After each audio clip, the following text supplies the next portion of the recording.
안녕하세요. 저는 올해 49이 된 경기도 일산에 사는 주부입니다. 결혼한 지도 벌써 25년이 됐네요. 남편은 중견 건설회사에서 부장으로 일하고 있고 딸 하나를 뒀습니다. 딸아이는 올해 대학원 2년 차고요. 겉으로 보면 그냥 별탈 없는 평범한 가정이에요. 남들 사는 것처럼 그냥저냥 사는 집. 근데 이 그냥저냥이라는 말 속에 얼마나 많은 게 숨어 있었는지 저도 한참 뒤에 알게 됐습니다. 오늘 제가 사연을 보내게 된 건 작년에 겪은 일이 너무 기가 막혀서예요. 혼자 속으로만 사귀기엔 답답하고 그렇다고 주변 사람한테 말하자니 입이 안 떨어지는 이야기거든요. 그래서 이렇게 글로나마 써봅니다. 이야기를 하려면 시어머니 얘기부터 해야 할 것 같아요. 시어머니는 서울 마포구에 있는 낡은 아파트에 혼자 사세요. 32평짜리 구축 아파트인데 80년대에 지어진 거라 복도도 좁고 엘리베이터도 느리고 겨울에는 외풍이 심해서 방문 틈으로 바람이 들어올 정도예요. 시아버지가 20년 전에 돌아가시고 나서 시어머니가 거기서 쭉 혼자 지내셨어요. 시아버지 돌아가시고 나서부터 제가 시어머니를 챙겼습니다. 일주일에 두세 번은 꼭 마포까지 갔어요. 일산에서 마포면 버스 타고 1시간 정도 걸리는데 그걸 20년이 넘게 다녔으니까요. 가면 뭘 하냐면 별거 아니에요. 집 청소하고 밀린 빨래 돌리고 반찬 만들어서 냉장고에 넣어드리고 병원 가실 날이면 같이 모시고 가서 접수하고 대기하고 약 타서 정리해드리고 그게 제 일상이었어요. 남편은요? 한 달에 한 번 얼굴 비추면 많이 간 편이었습니다. 그것도 제가 이번 주말에 어머니 댁 좀 같이 가자 하면 이번 주는 좀 바빠. 이러다가 제가 두세 번 말하면 겨우 한 번 따라오는 정도였죠. 가서도 30분 앉아있다가 핸드폰만 만지작거리면서 엄마 나 먼저 갈게. 바쁜 거 있어서 하고 일어났어요. 시어머니가 그런 아들 보면서 뭐라 하시냐면 사실 별 말씀을 안 하세요. 그냥 그래 가봐라. 바쁜 거 안다. 이러시는 거예요. 근데 그 눈빛이 서운하신 게 보이는데 말을 안 하시는 거잖아요. 저는 그게 더 마음이 아팠습니다. 남편 형은 더 했어요. 치킨집을 하는데 맨날 적잘하면서 전화도 잘 안 하세요. 명절 때 잠깐 오면 그게 최선이고 시어머니가 아프셔도 나는 가게 때문에 못 간다. 형수가 좀 봐줘라. 이런 식이었어요. 어머니가 아들이 둘인데 결국 챙기는 건 며느리인 저 하나였어요. 그래도 저는 그게 당연하다고 생각했어요. 어른을 모시는 건 자식된 도리니까. 남편이 안 하면 내가 하면 되지, 뭐. 그렇게 생각하면서 20년을 살았습니다. 시어머니도 겉으로는 무뚝뚝하신 분이에요. 올 필요 없다, 혼자 잘 지낸다. 이런 말씀을 입에 달고 사세요. 근데 제가 약속한 날에 갈 수 없어서 어머니 이번 주는 못 갈 것 같아요 하면 그래 알았다 하고 끊으시는데 다음에 가보면 냉장고에 반찬이 하나도 없는 거예요. 제가 안 오면 그냥 라면이나 죽으로 때우시는 거죠. 한 번은 예고 없이 갔는데 시어머니가 현관 앞 복도 의자에 앉아 계시더라고요. 어머니, 밖에 왜 나와 계세요? 하니까 날씨가 좋아서 바람 좀 쐬려고 하시는데 슬리퍼도 안 신고 양말 차림이셨어요. 그냥 문 앞에서 혹시 누가 오나 기다리고 계셨던 거예요. 그걸 보는데 코끝이 찡했지만 시어머니 앞에서 울면 안 되니까 어머니 들어가요. 오늘 된장찌개 해드릴게요. 하고 안으로 모셨습니다. 그때는 이게 제 인생의 전부라고 생각했어요. 남편 뒷바라지, 딸 키우기, 시어머니 챙기기. 이게 내 몫이구나. 이렇게 살다 늙겠구나. 남편한테 서운한 거야 한두 가지가 아니었지만 그래도 가정은 유지되고 있으니까 괜찮다고 믿었어요. 근데 그게 아니었습니다. 재작년 겨울이었어요. 12월 초였는데 그날따라 유난히 추웠습니다. 저녁 7시쯤이었나? 시어머니한테서 전화가 왔어요. 근데 전화를 받았는데 말이 안 나오시는 거예요. 숨소리만 거칠게 들리더니 한참 있다가 겨우 한마디 하셨어요. 나 넘어졌다. 심장이 철렁했습니다. 어머니, 어디세요? 지금 어디 다치셨어요? 하니까 복도라고 하시더라고요. 아파트 복도에서 미끄러지셨대요. 겨울이니까 복도 바닥이 결로 때문에 축축했던 거예요. 거기서 발이 미끄러져서 넘어지셨는데 엉덩이 쪽을 심하게 부딪히신 거죠. 저는 바로 119에 전화하고 일산에서 마포까지 택시 타고 달려갔습니다. 도착하니까 구급대원들이 시어머니를 들것에 태우고 있었어요. 시어머니 얼굴이 하얗게 질려 계시더라고요. 입술도 파랗고. 근데 저를 보시자마자 하시는 말씀이 너 왜 왔냐? 괜찮다. 이러시는 거예요. 엉덩이가 부러져서 혼자 일어나지도 못하시면서요. 응급실에서 검사를 받았는데 고관절 골절이었습니다. 78세 노인이 고관절이 부러지면 수술을 해야 돼요. 안 하면 못 걸으시니까. 수술 날짜 잡고 입원 수속하고 보호자 서명하고 그걸 다 제가 했습니다. 남편한테 전화했죠. 여보, 어머니가 넘어지셔서 고관절이 부러지셨어. 지금 병원이야. 그랬더니 돌아오는 대답이 이거예요. 진짜? 나 지금 부산 출장인데. 모레 올라가니까 당신이 좀 봐줘. 당신이 좀 봐줘. 본인 엄마가 뼈가 부러져서 입원했는데 그 말이 나오는 게 신기했어요. 근데 그때는 화를 낼 겨를도 없었습니다. 수술 동의서 받아야 하고 필요한 물건 챙겨야 하고 정신이 없었으니까요. 남편 형한테도 연락했어요. 아주버님, 어머니 고관절 수술하셔야 돼요. 그랬더니 대답이요. 아이고, 큰일이네. 근데 나는 치킨집 때문에 자리를 비울 수가 없어. 병원비 보낼 테니까 형수가 좀 신경 써줘. 그래서 결국 병원비 200만 원만 보내주고 끝이었어요. 자기 엄마가 입원해 있는데 3개월 동안 병원에 한 번도 안 오셨어요. 한 번도요. 수술은 다행히 잘 됐습니다. 근데 78세 노인이 고관절 수술을 하면 회복이 오래 걸려요. 한 달은 누워만 계셔야 하고 그 다음부터 재활을 시작하는데 그것도 몇 달이 걸리거든요. 그 기간 동안 누가 옆에 있어야 하냐면 간병인을 쓰거나 보호자가 붙어야 해요. 간병인 쓰면 하루에 10만 원 넘게 나오는데 시어머니가 남한테 돈 주고 시키느니 차라리 말고 하시는 분이에요. 그래서 결국 제가 했습니다. 3개월 넘게 병원에서 거의 살았어요. 아침에 가서 저녁 늦게까지 있고 어떨 땐 아예 간이 침대 펴고 자기도 하고 화장실 부축해드리고 밥 먹여드리고 재활운동 시간 되면 부축해서 걸음마 연습 도와드리고 집에 가면 딸한테 미안하고 병원에 있으면 집이 걱정되고 그 사이에서 왔다 갔다 하는 게 진짜 힘들었어요. 남편은 3개월 동안 병원에 딱 3번 왔습니다. 올 때마다 30분도 안 있다 가고 한 번은 토요일 오후에 왔는데 빈손이었어요. 제가 올 때 과일이라도 좀 사왔으면 좋겠는데 하니까 뭐라고 하는 줄 아세요? 병원 매점에 있잖아. 거기서 사면 되지 뭘. 시어머니가 침대에 누워서 그 말을 다 들으셨어요. 근데 아무 말씀 안 하시더라고요. 그냥 창밖을 보고 계시는데 그 모습이 서운하신 거 다 아는데 아들한테 차마 뭐라 못하시는 거죠. 남편은 그것도 모르고 핸드폰만 들여다보다가 엄마 나 갈게. 다음 주에 또 올게. 하고 가버렸어요. 물론 안 왔지만요.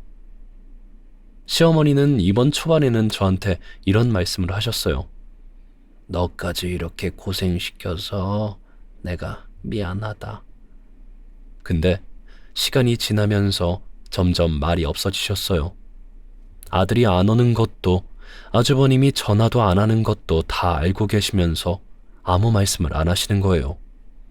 가끔 제가 화장실 다녀오면 시어머니가 멍하니 천장만 보고 계실 때가 있었는데 그때 무슨 생각을 하셨는지는 저도 모릅니다.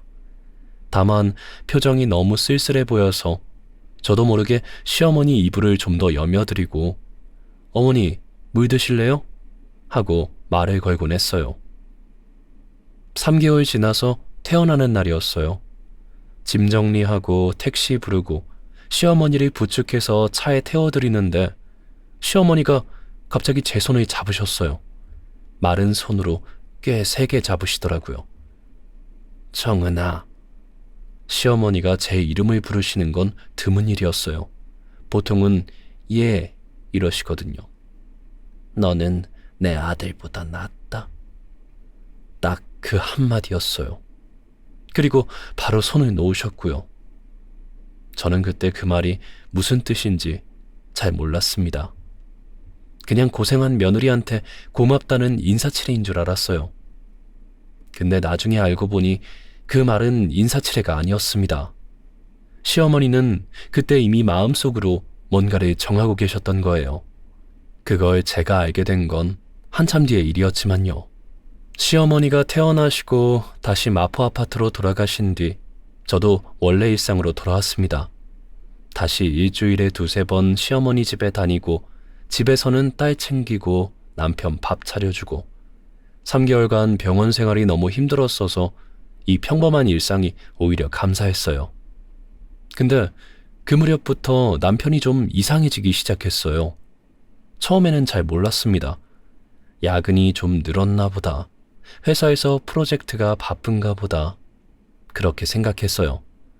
건설회사 부장이면 현장 나갈 일도 많고 저녁에 접대도 있을 수 있으니까요. 근데 야근이 일주일에 1-2번이었던 게 서너 번으로 늘기 시작하더라고요. 주말에도 현장에 좀 나갔다 올게 하면서 아침에 나가서 저녁 때 들어오고 그것까지는 그러려니 했는데 이상한 건 다른 데서 나타났어요. 남편이 갑자기 헬스장을 등록했습니다. 결혼하고 25년 동안 운동이라고는 소파에 누워서 리모컨 들었다 놨다 하는 게 전부였던 사람이요. 그러더니 옷도 바꾸기 시작했어요. 평소에 회사 갈 때 맨날 같은 점퍼에 같은 바지만 입던 사람이 갑자기 백화점에서 자켓을 사고 청바지도 새로 사고 향수도 뿌리기 시작했어요. 저랑 있을 때는 한 번도 안 뿌리던 사람이 출근할 때 세면대 앞에서 향수를 칙칙 뿌리고 나가는 거예요. 제가 무슨 향수야? 언제 샀어? 하니까 회사에서 하나 줬어 하고 넘어가더라고요. 처음에는 승진 준비하나 보다, 좀 신경 쓰려고 그러나 보다 했어요. 52세 남자가 갑자기 꾸미면 보통 2가지예요. 승진 아니면 그때는 차마 그 2번째를 생각하고 싶지 않았어요. 근데 결정적으로 이상했던 건 전화였어요. 전에는 전화가 오면 그냥 거실에서 받았거든요. 옆에서 다 들리게. 그게 어느 순간부터 전화가 오면 화장실로 들어가서 받는 거예요. 문까지 꼭 닫고. 처음 1-2번은 중요한 회사 전화인가 보다 했는데 그게 계속 반복되니까 마음이 좀 불편해지기 시작했어요. 카드값도 문제였어요. 원래는 제가 가계부를 쓰니까 남편 카드 명세서도 같이 보거든요. 근데 어느 달부터인가 명세서를 안 보여주는 거예요. 제가 이번 달 카드값 좀 보자 하니까 요즘 회사 접대비를 내가 먼저 쓰고 나중에 정산받는 거야. 그래서 좀 나왔을 거야. 하고 넘기더라고요. 1-2달이면 모르겠는데 그게 석 달째 계속되니까 이상하잖아요. 그래도 저는 확신이 없었어요. 확실한 증거가 없으니까. 괜히 의심했다가 아니면 어떡하나 싶기도 하고 뭐랄까 솔직히 확인하는 것도 무서웠어요. 확인해서 진짜 그거면 어쩌나 싶으니까. 그러다 터진 게 그날 밤이었어요. 남편이 샤워하러 욕실에 들어갔는데 거실 테이블 위에 핸드폰을 놓고 간 거예요. 평소에는 꼭 들고 들어가거든요. 그날은 깜빡한 거죠. 저는 설거지를 하고 있었는데 핸드폰에서 카톡 알람 소리가 났어요. 설거지하다 말고 무심코 화면을 봤는데 거기 뜬 메시지가요. 하트 이모티콘이 2개 있고 그 옆에 오빠 보고 싶어라고 적혀 있었습니다. 핸드폰 화면을 보고 있는데 다리에 힘이 빠지는 것 같았어요. 머리가 하얘지면서 심장이 쿵 내려앉는 느낌. 손에 들고 있던 행주를 떨어뜨렸는데 그것도 모르고 서 있었어요. 몇 초였는지 모르겠는데 욕실에서 물소리가 들리니까 정신이 번쩍 들었습니다. 저는 핸드폰을 원래 자리에 내려놓고 아무것도 안 본 척 다시 설거지를 했어요. 남편이 샤워 끝나고 나왔을 때 저는 최대한 평소처럼 행동했습니다. 커피 탈까? 이러면서. 남편은 핸드폰을 집어들고 화면을 확인하더니 아무 말 없이 방으로 들어갔어요. 그날 밤엔 도무지 잠이 안 왔어요. 남편은 옆에서 코를 골면서 자고 있는데 저는 눈이 말똥말똥한 거예요. 머릿속에서 그 메시지가 계속 떠올랐어요. 오빠 보고 싶어. 52세 남자한테 오빠라고 부르는 사람. 하트 이모티콘. 그러다 새벽 2시쯤이었을 거예요. 남편이 갑자기 일어나서 화장실에 들어갔어요. 저는 자는 척하면서 귀를 기울였습니다. 그랬더니 화장실 안에서 남편이 전화하는 소리가 낮게 들렸어요. 말은 안 들렸는데 웃는 소리가 들렸어요. 낮은 목소리로 킥킥거리면서 웃는 소리. 25년을 같이 살면서 저한테는 한 번도 안 들려줬던 그런 웃음소리였어요. 저는 이불을 끌어올려서 머리까지 뒤집어 쓰고 입술을 깨물었습니다. 울면 안 돼. 울면 안 돼. 지금 울면 들킨다. 그 생각만 했어요. 눈물이 베개를 적시는데 소리가 날까봐 숨도 제대로 못 쉬었습니다. 그날 이후로 며칠을 제대로 못 잤어요. 밥을 먹어도 맛을 모르겠고 설거지를 하다가도 멍하니 서 있고 딸이 엄마 목소리가 왜 그래? 하면 감기 기운이 있나 봐 하고 둘러댔습니다. 시어머니 집에 가서도 평소처럼 반찬 만들고 청소하긴 했는데 머릿속은 온통 그 카톡 메시지뿐이었어요. 오빠 보고 싶어. 그 6글자가 머리에서 안 지워지는 거예요.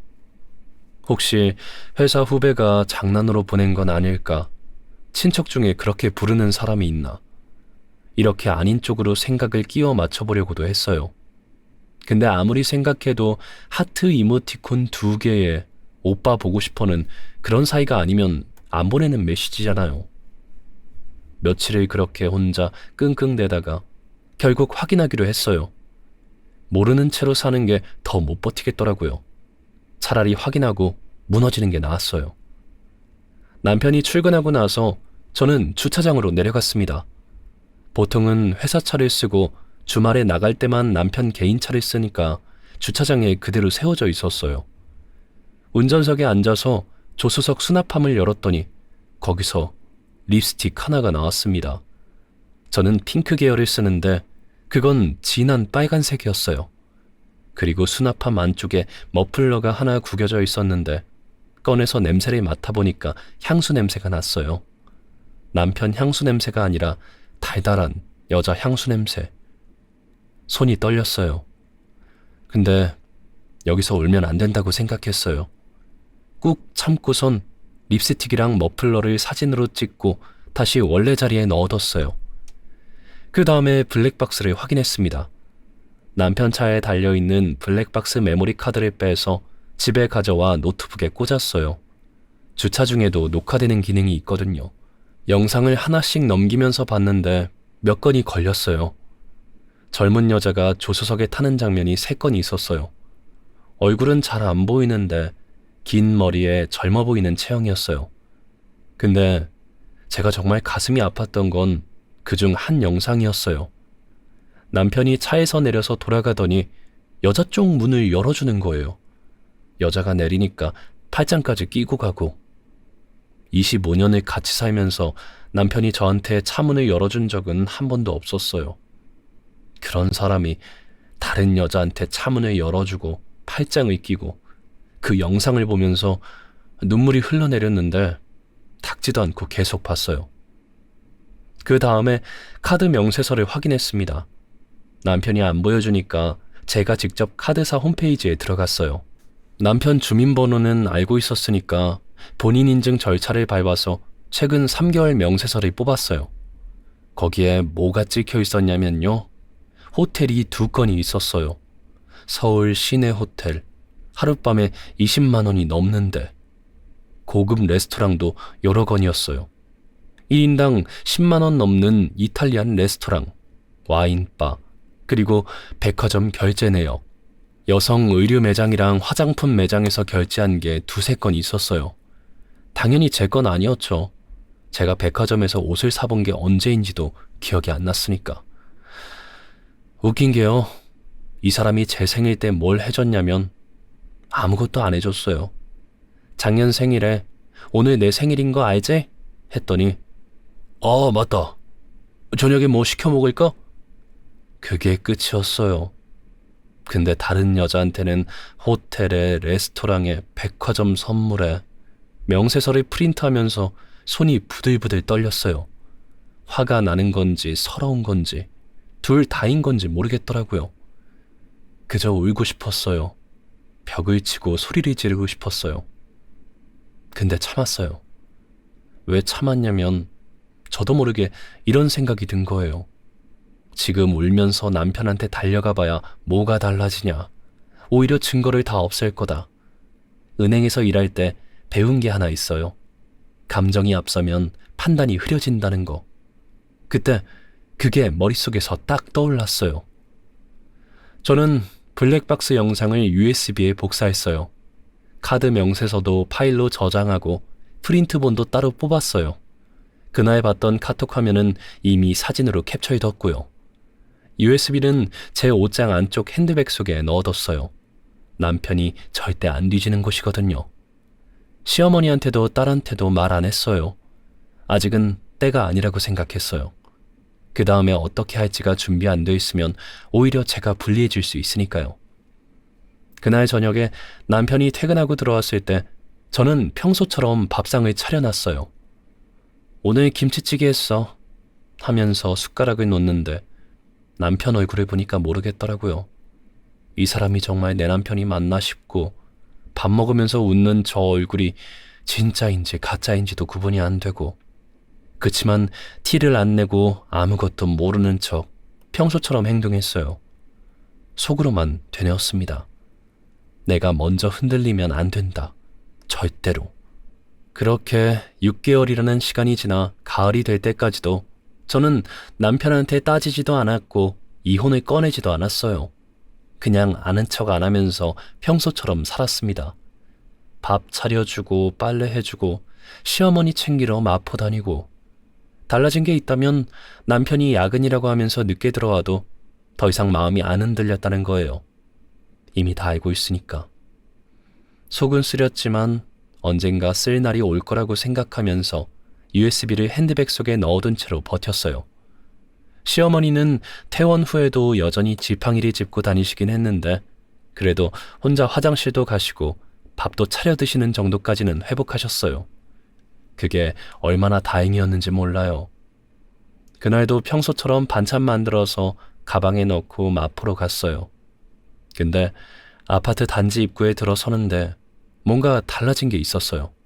커다란 현수막이 걸려 있었거든요. 빨간 글씨로 크게 써 있었어요. 땡땡 아파트 재건축 추진위원회 8쪽. 주민 여러분의 적극적인 참여 부탁드립니다. 재건축이요? 이 아파트가? 물론 80년대에 지어진 아파트니까 낡기는 많이 낡았었죠. 복도에 금간대도 있고 주차장도 좁고 엘리베이터는 삐걱거리고. 근데 재건축 얘기가 나올 줄은 정말 몰랐어요. 반찬을 냉장고에 넣어드리면서 시어머니께 여쭤봤어요. 어머니, 아래 현수막 보니까 재건축한다고 걸려있던데 이거 확정된 거예요? 시어머니가 거실에 앉아 계시다가 그냥 담담하게 말씀하시더라고요. 몇 년 전부터 얘기가 있었는데 이번에 확정됐다더라. 동네 사람들이 그러더구나. 그러면 나중에 공사 들어가면 어떻게 하시려고요? 어디서 사셔야 하는지 미리 정해야 되는 거 아니에요? 제 물음에 시어머니는 별로 걱정이 없으신 표정이었어요. 뭐 그때 가서 생각하면 되지, 이러시면서 그날 집에 돌아와서 남편한테 별 생각 없이 말했어요. 어머니 아파트 재건축 확정됐대. 그랬더니 남편이 소파에 누워서 핸드폰 보다가 벌떡 일어나는 거예요. 뭐? 재건축? 확정이야? 현수막 걸려 있었어. 남편이 바로 핸드폰을 꺼내서 뭔가를 검색하기 시작했어요. 한참 들여다보더니 저한테 묻더라고요. 마포구 땡땡 아파트 32평이면 재건축 후에 입주권이 얼마인지 알아? 저는 모르겠다고 했어요. 관심이 없었으니까. 남편이 검색한 걸 보여주면서 말했어요. 시세가 지금도 10억 넘는데 재건축 끝나면 새 아파트 입주권으로 바뀌잖아. 그러면 18억에서 20억은 간다는 소리가 있어. 저는 그 숫자가 잘 와닿지 않았어요. 시어머니가 살고 계신 낡은 아파트가 그렇게 비싼 건가 싶기도 했고. 근데 남편은 눈이 반짝반짝하는 거예요. 그걸 보면서 좀 씁쓸했어요. 엄마가 고관절 부러져서 입원했을 때는 눈 하나 안 깜짝했으면서 엄마 집이 돈이 된다니까 저 표정이 나오는 거구나. 근데 진짜 달라진 건 그 다음부터였어요.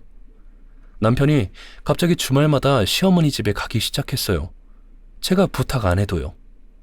전에는 제가 두세 번 말해야 겨우 한 번 따라오던 사람이 토요일 아침에 알아서 일어나서 오늘 엄마 집 가야지? 이러는 거예요. 가서도 전에는 30분 앉아있다 가던 사람이 1시간 넘게 앉아서 시어머니한테 이것저것 물어보고 엄마, 무릎은 좀 어떠세요? 약은 제때 드시고 계세요? 병원 다음에 언제 가세요? 제가 모셔다 드릴까요? 이러는 거예요. 저는 옆에서 들으면서 속으로 좀 어이가 없었어요. 3개월 동안 병원에 3번 온 사람이 지금 와서 약은 제때 드시냐고 묻고 있으니까. 시어머니도 느끼신 것 같았어요. 남편이 가고 나면 저한테 슬쩍 물으시더라고요. 정태가 요즘 왜 이렇게 자주 오냐?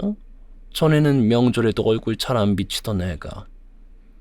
저는 뭐라고 대답해야 할지 몰라서 그냥 요즘 회사가 좀 한가한가 봐요 하고 얼버무렸어요. 시어머니한테 아들이 재건축 때문에 눈이 돌아서 그런 거예요 라고 말할 수는 없잖아요. 근데 시어머니가 모르고 계실까요? 78년을 사신 분이 그 정도 눈치가 없으실 리가 없죠. 아마 다 아시면서도 말을 안 하신 거예요. 늘 그러셨듯이. 그때까지만 해도 저는 재개발이 제 인생에 이렇게 큰 영향을 줄 거라고는 전혀 생각을 못했어요. 그냥 시어머니 아파트가 새로 지어진다니까 살기 좋아지시겠다. 그 정도였어요. 남편 불륜 문제만으로도 머리가 꽉 차 있었으니까 재개발이 뭐가 중요한지 감이 안 왔죠. 근데 이 재개발 소식이 남편만 들뜨게 한 게 아니었어요. 더 큰 문제가 터진 건 그 다음이었습니다. 재건축 소식이 퍼지니까 귀신같이 나타난 사람이 있었어요. 아주버님이요. 시어머니가 입원하셨을 때 병원에 한 번도 안 오신 그분이 어느 일요일에 남편이랑 같이 시어머니 집에 떡 나타나신 거예요. 저는 그날도 시어머니 집에서 반찬 정리를 하고 있었는데 초인종이 울려서 나가보니까 두 사람이 나란히 서 있었어요. 아주버님은 한 손에 과일 선물 세트를 들고 계셨어요. 그 과일 세트를 보는데 솔직히 웃음이 나왔어요. 시어머니 입원 3개월 동안 과일 한 봉지 안 보내신 분이 이제서야 과일을 들고 오시다니. 거실에 앉자마자 아주버님이 안부를 물으셨어요. 엄마, 요즘 무릎은 좀 괜찮으세요? 밥은 잘 드시고요. 시어머니는 좀 어리둥절한 표정이셨어요. 근데 시어머니가 뭐라 하시기도 전에 아주버님이 바로 본론을 꺼내셨어요. 엄마 아파트 재건축 확정됐다면서요. 동네에서 소문이 자자하던데. 나중에 보상 나오면 저희 형제가 반반 나눠야 하는 거 아니에요? 미리 얘기를 해놔야 나중에 복잡해지지 않을 것 같은데. 남편도 거들었어요. 맞아요, 엄마. 재건축 들어가면 서류도 복잡하고 세금 문제도 있으니까 미리 정리해두면 편하잖아요. 번갈아 가면서 말하는데 요약하면 이거였어요. 살아계신 어머니한테 재산 미리 나눠달라는 소리. 시어머니는 한참 듣고 계시다가 얼굴이 굳으셨어요. 그리고 낮은 목소리로 말씀하셨어요. 내가 죽을 때까진 내 집이다. 그런 소리 다시는 꺼내지 마라. 딱 잘라서 말씀하셨어요. 보통은 거기서 끝나야 정상인데 아주버님이 안 물러나신 거예요. 오히려 표정이 변하면서 목소리가 높아졌어요. 엄마, 그러지 말고 현실적으로 생각해봐요. 엄마 그 나이에 혼자서 이런 거 판단하면 위험하다고요. 요즘 노인네들 재건축 사기당하는 거 뉴스에 맨날 나오잖아. 우리한테 맡기는 게 안전하지. 노인네라는 말이 나왔어요. 자기 엄마한테요. 저는 부엌에서 반찬 그릇을 씻고 있었는데 그 말이 들리는 순간 손이 멈췄어요. 시어머니 표정을 봤는데 입술이 떨리시는 게 멀리서도 보였어요. 화가 나신 건지 서러우신 건지. 남편은요? 옆에 앉아서 아무 말도 안 하고 있었어요. 말리지도 않고 어머니한테 노인네라고 하는 걸 듣고도 가만히 있는 게 자식인가요? 저는 참다가 부엌에서 나왔어요. 아주버님, 어머니한테 그게 무슨 말씀이세요? 어머니가 당신들보다 세상 경험이 더 많으신 분인데 판단을 못 하신다뇨. 아주버님이 저를 쳐다보더니 인상을 확 구기면서 말씀하시는 거예요. 형수는 빠지세요. 이건 우리 집안 일이에요. 우리 집안 일이요? 어머니 20년 넘게 모신 사람한테 빠지라고요?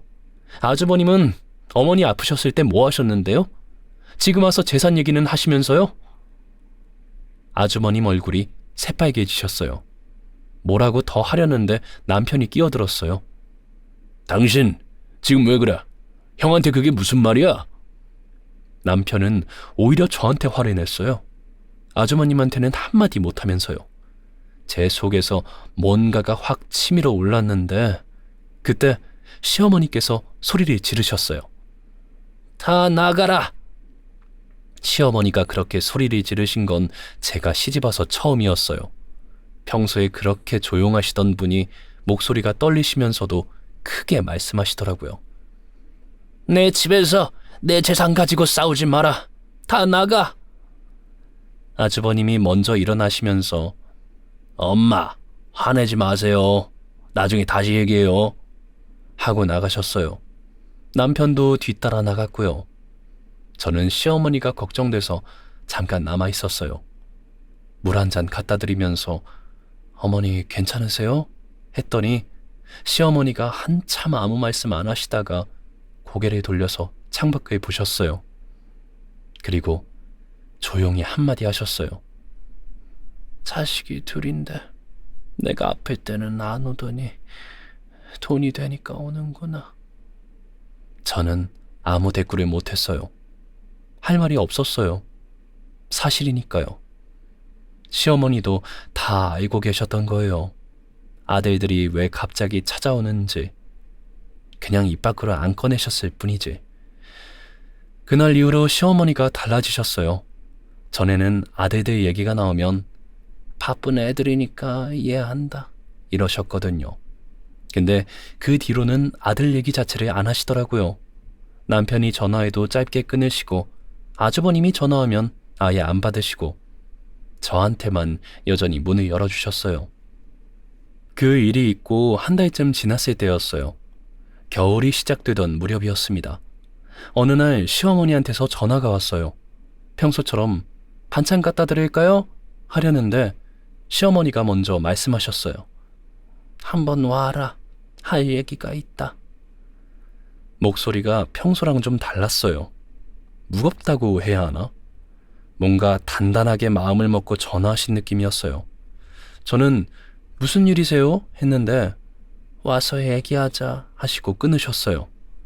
다음 날 시어머니 집에 갔습니다. 들어가니까 시어머니가 거실 식탁에 앉아 계셨는데 식탁 위에 두꺼운 갈색 서류 봉투가 하나 놓여 있었어요. 자리에 앉으니까 시어머니가 그 봉투를 저한테 밀어주셨어요. 열었더니 서류가 여러 장 들어있었어요. 법무사 도장이 찍힌 것도 있고 공증 서류도 있고 저는 뭐가 뭔지 바로 이해가 안 돼서 한 장씩 넘기면서 읽었는데 읽다 보니까 점점 손이 떨리기 시작했어요. 32평 아파트의 재건축 입주권을 제 이름으로 증여하는 서류였어요. 시어머니가 본인 명의의 아파트 입주권을 저한테 넘기신 거예요. 공증까지 다 받아 놓으셨고 서류 맨 뒤에는 정신감정서까지 붙어 있었어요. 병원에서 시어머니가 정상적인 판단 능력이 있다는 걸 확인한 진단서요. 서류를 들고 있는 제 손이 벌벌 떨렸어요. 어머니, 이게 무슨... 시어머니가 저를 가만히 쳐다보시면서 말씀하셨어요. 담담한 목소리였는데 한마디 한마디에 힘이 있었어요. 네가 20년 넘게 나 챙긴 거 내가 다 기억한다. 병원에서 3개월 동안 내 옆에 있었던 것도, 일주일에 2~3번 1시간씩 버스 타고 여기까지 온 것도 다 안다. 정태는 내 아들이지만 그 아이는 네 고생을 모른다. 거기까지는 그래도 버텼어요. 근데 시어머니가 다음에 하신 말씀에서 저는 완전히 얼어붙었어요. 그리고 그 아이가 밖에서 뭘 하고 다니는지도 나는 안다. 시어머니가 알고 계셨어요. 남편 불륜을. 아파트 단지에 오래 사시다 보니 동네 분들이랑 거의 다 친하신데 그중 한 분이 강남 쪽에 볼일 보러 갔다가 식당에서 남편이 젊은 여자랑 다정하게 앉아있는 걸 우연히 봤대요. 그분이 고민하다가 시어머니한테 조심스럽게 말씀드린 거였어요. 한 번이 아니라 비슷한 얘기가 다른 분한테서도 들어왔다고 하시더라고요. 시어머니는 그 얘기를 듣고 며칠을 혼자 앓으셨대요.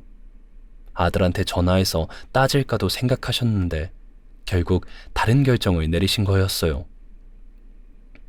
이 집은 네 몫이야. 정태한테는 말하지 마라. 눈물이 쏟아졌어요. 참으려고 했는데 안 되더라고요. 시어머니가 이렇게까지 하실 줄은 진짜 몰랐어요. 20년이 넘는 세월 동안 겉으로는 무뚝뚝하게 올 필요 없다 하시면서 속으로는 다 보고 계셨던 거예요. 제가 고생하는 것도, 아들이 못된 짓 하는 것도. 정신감정서가 붙어 있었던 건 나중에 여쭤보니까 변호사가 권유한 거였대요. 고령이신 분이 큰 재산을 증여할 때는 나중에 혹시 모를 분쟁에 대비해서 판단 능력이 정상이라는 진단서를 같이 받아두는 게 좋다고요. 시어머니가 그런 것까지 다 챙기신 걸 보면 얼마나 단단하게 마음을 먹으셨는지 알 수 있었어요. 어머니, 저는 이거 못 받아요. 이건 너무... 조용히 하고 그냥 받아라. 내가 주겠다는데 네가 왜 말이 많아. 시어머니다운 말씀이었어요. 그 한마디에 저는 더 울었어요. 시어머니는 제가 울고 있는 동안 아무 말씀 없이 그냥 옆에 앉아 계셨어요. 등을 쓸어주시거나 괜찮다고 하시거나 그런 거 없이 그냥 묵묵히 앉아 계셨어요. 그게 이분 방식이었어요. 말로 하는 게 아니라 행동으로 보여주시는 분. 집에 돌아와서 서류 봉투를 옷장 깊숙이 넣어두고 혼자 방에서 한참을 울었어요. 남편은 야근이라고 안 들어왔고 딸은 학교에 있었고 저 혼자 울다가 어느 순간 눈물이 멈추면서 이런 생각이 들었어요. 이제 내 손에 카드가 있다. 이제는 내가 결정할 수 있다. 시어머니한테 서류를 받은 뒤로 또 시간이 얼마간 지나고 겨울이 깊어지던 무렵이었습니다. 어느 날 저녁 퇴근하고 들어온 남편이 밥을 먹다 말고 숟가락을 내려놓았어요. 그러더니 갑자기 이러는 거예요. 우리 솔직하게 얘기 좀 하자. 분위기가 심상치 않았어요. 평소에 밥 먹을 때 말도 잘 안 하는 사람이 숟가락까지 내려놓고 저를 쳐다보고 있었으니까요. 25년을 같이 살았는데 솔직히 지금 우리 사이에 뭐가 남았어? 정밖에 안 남았잖아. 서로한테 의미가 없는데 억지로 붙어있는 거 아닐까? 크게 놀라지는 않았어요. 언젠가 이 말이 나올 줄 알고 있었으니까. 카톡 메시지도 받고 블랙박스 영상도 받고 카드 명세서도 다 확인했잖아요. 시어머니한테 증여 서류도 받아둔 상태고요. 근데 막상 남편 입에서 그 말이 나오니까 다 알고 있었는데도 가슴 한쪽이 쿵 하고 내려앉는 느낌은 있었어요. 안다는 거랑 직접 듣는 거랑은 다르더라고요. 이혼하자. 남편이 그 한마디를 결국 꺼냈어요. 저는 일부러 젓가락을 천천히 내려놓으면서 물었어요. 갑자기 왜 그래? 최대한 덤덤하게 말했어요. 놀란 척도 화난 척도 안 했어요. 갑자기가 아니야. 생각한 지 오래됐어. 이쯤했으면 서로 각자 인생 사는 게 나을 것 같아. 이유가 뭔데? 내가 뭐 잘못한 게 있어? 잘못한 거 없어. 그냥 지쳤어. 같이 사는 게 의미가 없다고 느낀 지가 꽤 됐어. 지쳤대요. 25년 동안 밥 차려주고 빨래해주고 시어머니 대신 모시고 딸 키우고 그 세월 동안 지친 건 저인데 이 사람이 지쳤대요. 속에서 뭔가가 올라왔지만 꾹 눌렀어요. 여기서 터지면 안 된다. 여기서 터지면 손해인 건 나다. 그 생각만 했어요. 깔끔하게 정리하자. 위자료도 줄 테니까. 얼마나 줄 건데? 남편이 잠깐 말을 멈췄어요. 그리고는 그건 나중에 얘기하자 하면서 말을 흐렸어요. 구체적인 금액은 생각 안 해본 거죠. 그냥 이혼하자는 말만 준비하고 온 거예요. 저는 밥그릇을 치우면서 말했어요. 알겠어. 생각 좀 해볼게. 남편은 좀 의외라는 표정이었어요. 제가 울거나 소리를 지르거나 왜 그러냐고 매달릴 줄 알았나 봐요. 근데 제가 그냥 담담하게 생각해볼게 하니까 오히려 당황하는 기색이 역력했어요. 그럼 천천히 생각해봐 그럼 하더니 방으로 들어갔어요. 남편이 문 닫고 들어간 뒤에 저는 부엌에서 설거지를 했어요. 그릇을 닦으면서 속으로 생각했어요. 먼저 꺼내줘서 오히려 고맙다고. 진짜 그런 생각이 들었어요. 제가 먼저 이혼 얘기를 꺼내면 이유를 대야 하고 불륜 증거를 내밀어야 하고 싸움이 되잖아요. 근데 저쪽에서 먼저 꺼내줬으니까 저는 그냥 가만히 받아주기만 하면 되는 거예요. 유리한 건 저쪽이 아니라 저였어요. 그날 밤 남편이 방에서 잠든 뒤에 딸 은서 방으로 갔어요. 은서는 책상에서 과제를 하고 있었는데 제 얼굴을 보더니 엄마 왜 그래? 하고 걱정스럽게 묻더라고요. 저는 은서 침대에 앉아서 처음으로 다 털어놨습니다.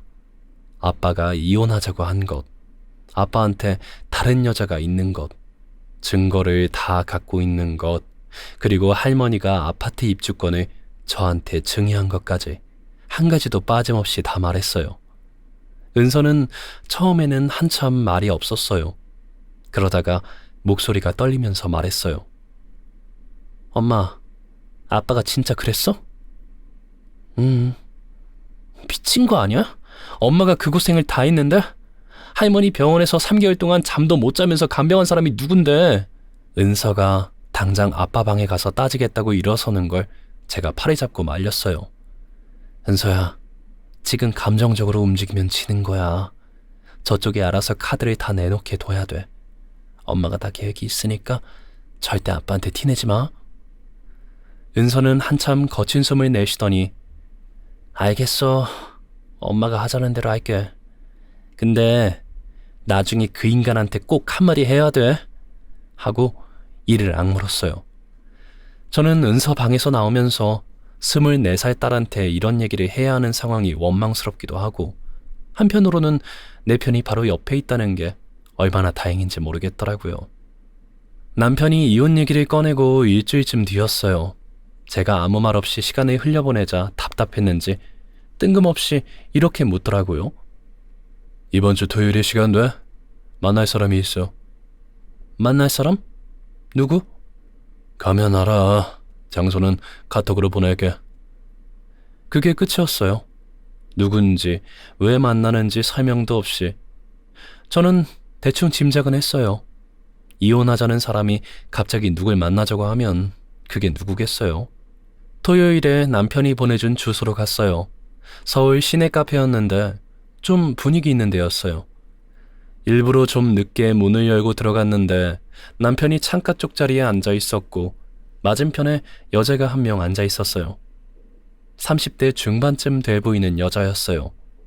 긴 머리에 화장을 꽤 진하게 했고 다리를 꼬고 앉아서 커피를 마시고 있었어요. 블랙박스 영상에서 봤던 그 체형이었어요. 조수석에 타던 바로 그 여자. 화면으로만 봤던 사람을 실물로 보니까 이상한 기분이었어요. 화가 나야 하는데 의외로 차분해졌어요. 이미 각오하고 와서 그런지. 아무튼 저를 보더니 남편이 일어서면서 말했어요. 앉아. 소개할 사람이 있어. 소개할 사람이래요. 25년 같이 산 아내한테 바람 피운 여자를 소개한다고. 저는 아무 말 없이 앉았어요. 여자가 저를 위아래로 한번 훑어보더니 가볍게 고개를 숙였어요. 인사라고 하기엔 건성이었고 입꼬리엔 묘한 웃음이 걸려 있었어요. 자기가 이긴 사람이라는 표정이었죠. 남편이 입을 열었어요. 솔직하게 말할게. 이 사람이랑 같이 살 거야. 새로 시작하려고. 당신한테 미안한 건 알지만 이미 마음이 정해졌으니까 깔끔하게 정리하자. 저는 가만히 남편 얼굴을 봤어요. 미안하다면서 눈 하나 안 깜빡이고 말하는 그 얼굴을. 25년을 같이 산 사람 얼굴이 저렇게 낯설 수가 있나 싶었어요. 옆에 앉은 여자를 힐끗 보면서 미세하게 어깨를 펴는 게 보였어요. 이 사람은 지금 자랑스러운 거였어요. 저 여자 앞에서. 그때 여자가 가방에서 서류 봉투를 꺼냈어요. 테이블 위에 놓으면서 제 쪽으로 밀더니 입을 열었어요. 말씀 많이 들었어요. 오래 사셨으니까 서운하신 거 이해해요. 그래서 저희도 성의를 보이려고 준비했어요. 3억이면 충분하시죠? 여기 합의서에 도장만 찍어주시면 돼요. 3억이요. 이 여자가 서류 봉투까지 준비해서 들고 온 거예요. 합의서를 미리 만들어 온 거잖아요. 이게 오늘 처음 만난 사람한테 할 짓인가 싶었어요. 근데 동시에 속으로 웃음이 나왔어요. 이 여자가 3억을 들고 온 이유가 뭐겠어요? 시어머니 아파트가 재건축으로 수십억짜리가 되는 걸 알고 있으니까. 남편이 나중에 당연히 그걸 상속받을 거라고 계산한 거죠. 3억 주고 본처 내보내면 자기네가 나머지를 다 먹는다고 생각한 거예요. 근데 이 여자가 모르는 게 있었어요. 그 아파트 입주권이 이미 제 이름으로 넘어왔다는 걸요. 저는 일부러 눈을 크게 뜨면서 말했어요. 그렇게나 많이요? 여자가 고개를 끄덕이면서 볼펜까지 꺼내 제 앞에 놓았어요.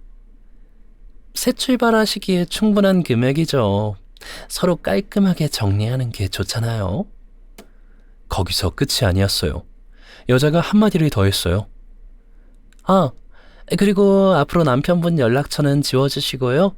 시어머니 쪽도 저희가 알아서 모실 테니까 신경 안 쓰셔도 돼요. 시어머니를 자기네가 모신대요.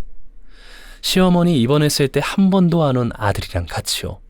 그 말을 듣는데 속에서 피식하고 웃음이 올라왔어요.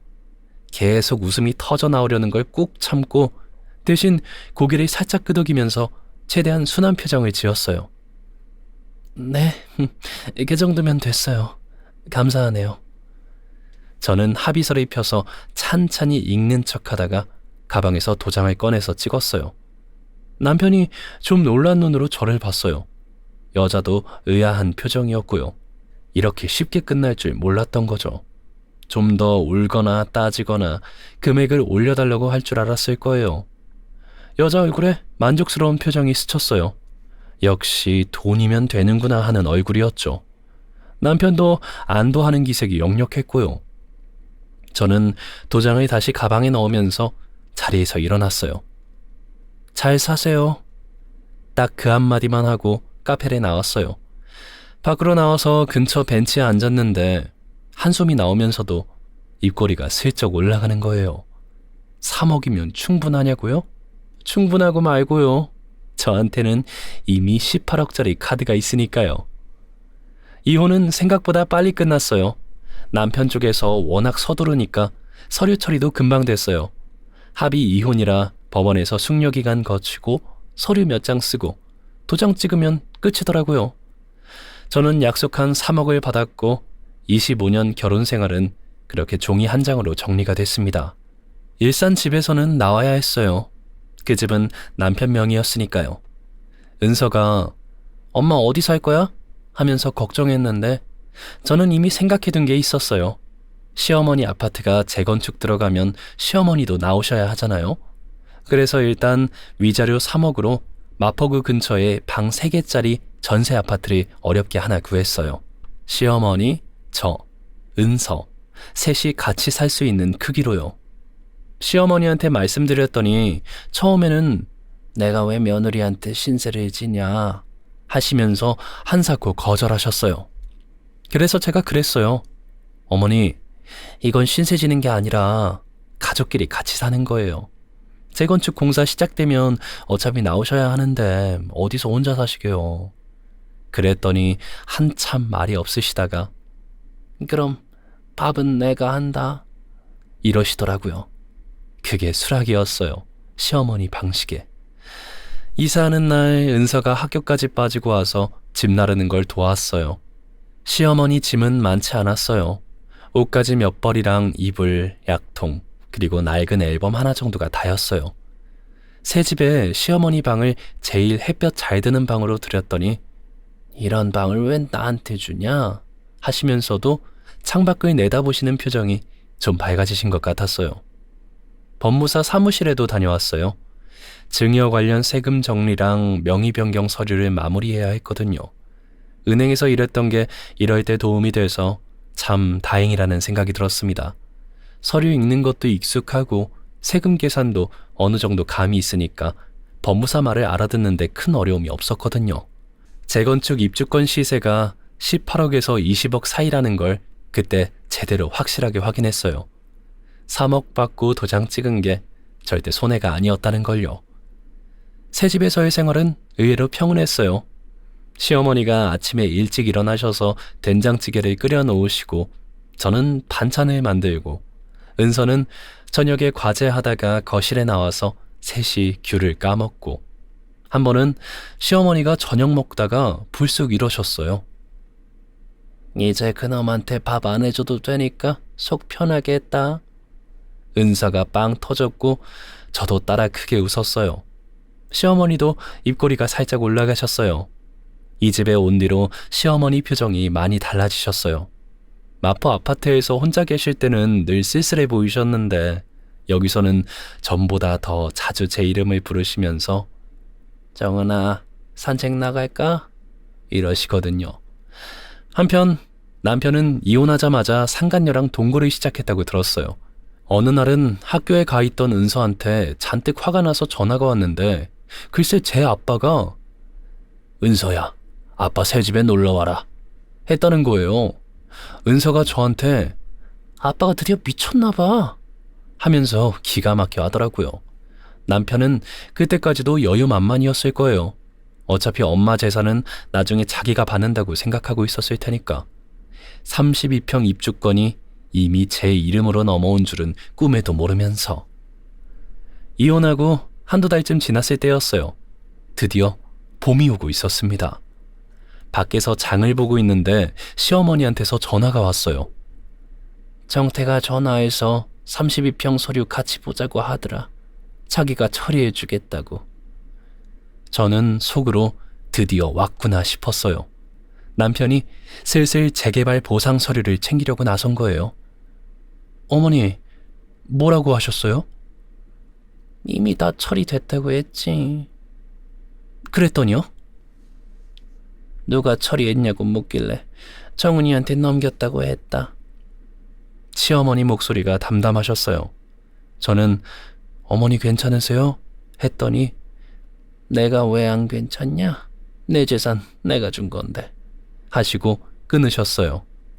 그 뒤로 이틀이 지났어요. 저녁 때 시어머니랑 은서랑 셋이서 거실에서 TV를 보고 있었는데 갑자기 초인종이 미친 듯이 울렸어요. 딩동 딩동 딩동 쉬지 않고 연달아 누르는 거예요. 은서가 뭐야 하면서 인터넷을 봤는데 상간녀가 얼굴이 벌겋게 되어서 초인종을 계속 누르고 있었어요. 문 열어요. 이건 아니잖아요. 문 열라고요. 커피숍에서 3억이면 충분하시죠? 하면서 합의서를 내밀던 그 여자. 그때 그렇게 당당하고 여유로웠던 얼굴이 인터폰 화면에서는 완전히 다른 사람이었어요. 머리도 헝클어져 있고 눈이 부어 있었어요. 울다가 온 게 분명했어요. 저는 잠깐 고민했어요. 안 열어줄까? 근데 저렇게 소리를 지르면 다른 집 사람들한테 민폐니까 열고 정리하는 게 낫겠다 싶어서 현관문을 열었어요. 문을 여는 순간 상간녀가 달려들었어요. 당신이 시어머니 꼬셔서 재산 빼돌린 거잖아. 이 사기꾼 도둑년! 말이 끝나기도 전에 제 머리채를 잡으려고 손이 날아왔어요. 저는 반사적으로 팔을 올려서 막았어요. 상간녀 손톱이 제 팔뚝을 긁었는데 그 순간에는 아픈 줄도 모르겠더라고요. 은서가 뛰어나와서 상간녀를 밀어내면서 소리쳤습니다. 이게 뭐하는 짓이에요? 우리 엄마한테 손대지 마세요. 상간녀는 밀려나면서도 소리를 계속 질렀어요. 이 여자가 제 시어머니 재산을 다 빼돌렸어요. 다들 들으세요. 복도에서 고함을 쳐대니까 옆집, 윗집 사람들이 하나둘 문을 열고 나왔어요. 어떤 아주머니는 놀라서 굳어가지고 쳐다만 보고 있고 어떤 할아버지는 무슨 일이야 하면서 고개를 내밀고 상간녀는 사람들이 나온 것도 신경 안 쓰고 계속 소리쳤어요. 이 여자가 남의 시어머니 꼬드겨서 재산을 다 가져갔다고요. 수십억짜리를. 이게 사기가 아니면 뭐예요? 그때 현관 안쪽에서 지팡이 소리가 들렸어요. 시어머니가 나오시는 게 보였어요. 저는 그 연세에 무슨 큰일이라도 날까 싶어 얼른 어머니 안에 계세요 하면서 말리려 했는데 시어머니가 손으로 저를 밀치시고 기어이 현관으로 나오셨어요. 그리고 상간녀를 쳐다보시면서 말씀하셨어요. 목소리는 낮았지만 아주 또랑또랑하게 잘 들렸어요.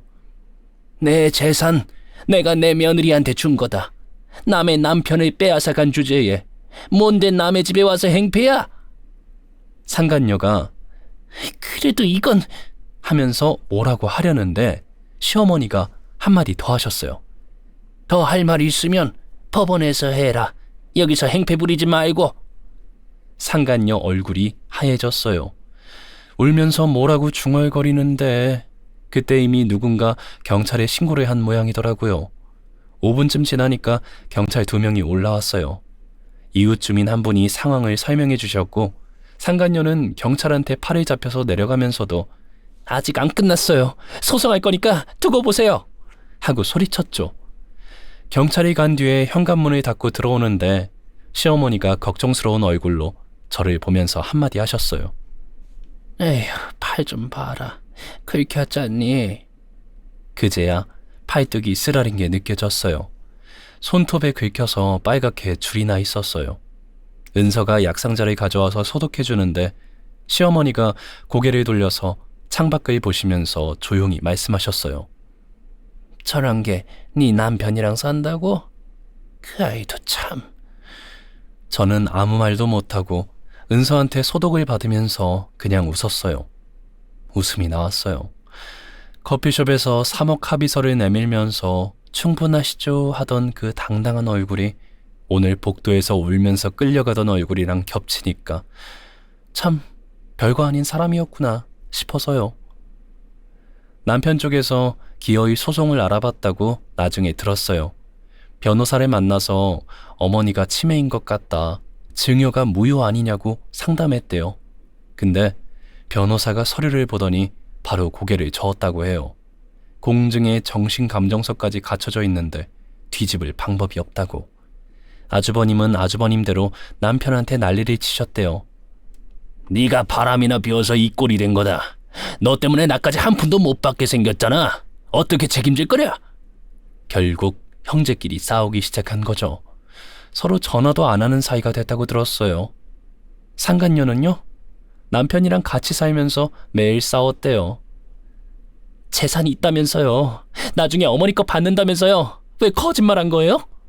이러면서 생각해보면 그 여자도 남편 재산을 보고 온 거나 다름없는데 막상 재산이 없으니까 같이 살 이유가 없어진 거죠.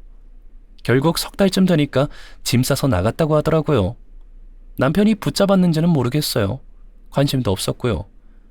남편은 마지막으로 저희 전세 아파트를 찾아왔어요. 배달인 줄 알고 문을 열었더니 남편이 서 있었는데 얼굴이 많이 야위어 있었어요. 엄마 좀 만나게 해줘. 하길래 아무 말 없이 거실에 앉아 계신 시어머니를 쳐다봤더니 안으로 조용히 들어오더라고요. 남편은 들어오자마자 무릎을 꿇고 울먹이면서 말했어요. 엄마, 나는 엄마 아들이잖아. 어떻게 나한테 이럴 수 있어요? 시어머니는 한참 아무 말씀 없이 아들 얼굴을 내려다보셨어요. 저는 한쪽에 서서 시어머니 표정을 봤는데 하나시기보단 그냥 지친 얼굴이셨어요. 네가 아들 노릇을 했어야 아들이지. 네 마누라가 20년 동안 내 밥 해주고 병원 데려다주고 똥 치워줄 때 너는 어디서 뭘 하고 있었냐? 그것도 모자라서 다른 여자를 데리고 다녔으면서 지금 와서 네가 내 아들이라고? 남편이 고개를 떨궜고 시어머니는 그대로 일어나시더니 방으로 들어가 문을 닫아버리셨어요.